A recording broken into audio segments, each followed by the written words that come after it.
Hello and welcome to another video from Alberta Bushcrafter. This is an update to one I did about a month ago. I've actually updated my fire making kit. Now normally, as I said, I usually carry a box of these Ugo storm-proof matches around with me. You've seen in another video how I've kind of moved away from the little Coghlan's ones. And so here it is. I've kind of taken it apart. We'll put it back together. So I've kept the Fresnel lenses because they actually do work quite well. It's just a little bit of shaved birch bark or grass, and it does a nice job. Okay. Now what else have we got? We got the tin. This is a tin from an old watch I got from my dad. Just poke a hole in there and you can make char cloth. I have not included char cloth because I found actually it's a little fragile. Probably will get a little sachet of it. But instead of char cloth, I've also got this. This is still the Maya wood that I've sealed. This is Maya dust. It's a fancy name for chipped fat wood. So I've just took the food saver, sealed a few packets. This will get me through in a pinch. If I can't find anything else, this takes a spark beautifully from another item, which is the ferrocerium rod, the fire steel. This is actually this was the original Swedish fire steel. This is still the spare one I got at that outdoor show many years ago.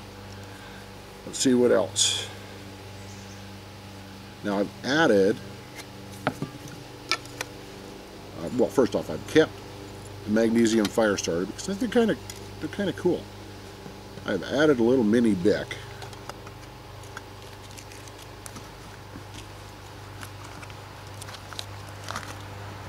And I've kept the Souzaville fireballs.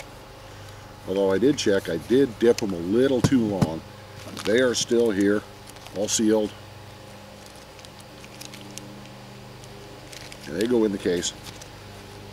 I've got everything.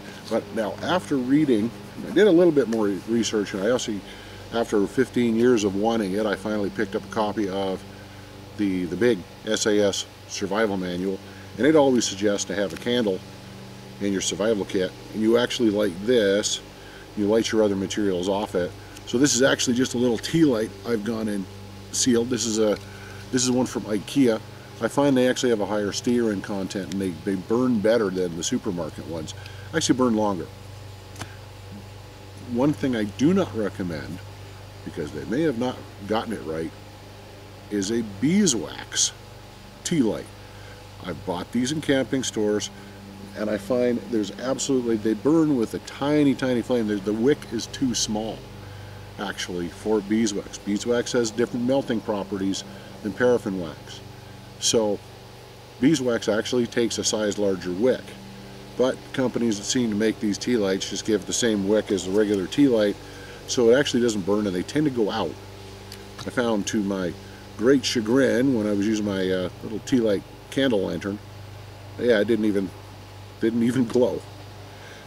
So this is a new addition to the kit, and so is this. I got looking into wet fire. Wet fire are these little cubes you get with the blast match fire starter, and I like those. It's a big fat ferrocerium rod on those. They're about 20 bucks, but it's $8 for a pack of 8 wet fires, and I thought, okay, fair enough. You know, you can shave them down. They catch flame really well. But then again, so do these, and I'll show you what these are. I have an Esbit stove. These are a couple of the fuel pellets. These are actually Coghlan's fuel pellets for their pocket stove. And they are hexamine, and they burn just as well. Didn't even take a bit off this, and it catches flame very well. So it all fits in. Got a new case. This is actually the same Condor Outdoors 4x4 case, but I got it in olive drab to match my new pack. The old case is doing duty, holding my charger and everything else, and that goes inside.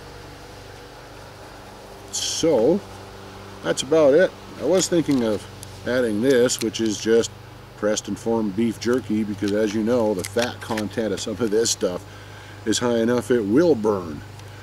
But that seemed a little excessive. I'm just going to have it for a snack. But yeah, I'm actually going to, the only other addition, I will take some of these stormproof matches and a striker, and I'm going to seal them. They'll fit in, there'll be nothing. But there's the kit. I've now got, with the matches, I've got 5 different ways of lighting a fire, and looks like 4 different ways of extending it.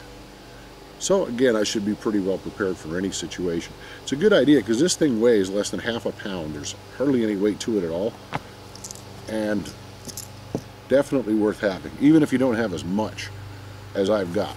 But very, very good idea to have a small kit like this without getting in all the flint and steel and heavy stuff. I'm more concerned about the ability to light a fire than I am about looking cool doing it. No offense to some of the folks doing the pioneer skills and everything, but I also find that the flint and steel kits are quite heavy. So that's my kit. I'm going to say take it or leave it, but you can't because it's mine and I'm taking it. Anyways, that's it for this video. Thanks for watching the Alberta Bushcrafter channel. And my name's Dean. Take care and good day.